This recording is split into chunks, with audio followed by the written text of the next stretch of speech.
মজলিস জিন্দাবাদ জিন্দাবাদ। বাংলাদেশ মিশনে হামলা কেন? নরেন্দ্র মোদী জবাব চাই। বাংলাদেশ মিশনে হামলা কেন? নরেন্দ্র মোদী জবাব চাই।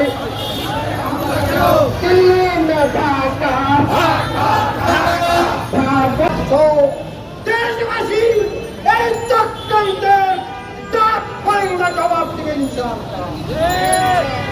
ভারতীয় উগ্রবাদীরা কালকে ভারতীয় দূতাবাসে হামলা চালিয়ে দেশের পতাকাকে ছিঁড়ে দেশবাসীকে এদেশের দেশবাসীর হৃদয় রক্তকরণ হচ্ছে। আমরা আমাদের দেশের পতাকার অবমাননা কোন অবস্থায় মেনে নিতে পারি না।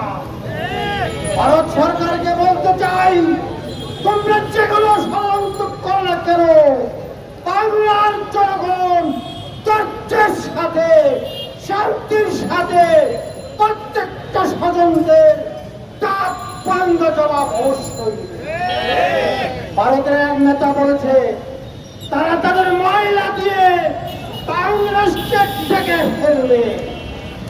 আমরা হুঁশিয়ার উচ্চারণ করে দিতে চাই, বাংলাদেশের প্রতি চক্র না করো।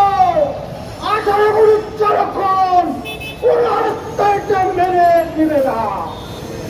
আমরা এই সবাইকে দাবি করতে চাই, ইসকন একটি সন্ত্রাসী সংগঠন তাকে অবশ্যই নিষিদ্ধ করতে হবে। সংগ্রামী ভাইরা, ভারতের সরকারের ষড়যন্ত্রের বিরুদ্ধে এখন মিছিল হবে। সবাইকে মিছিলের আহ্বান জানিয়ে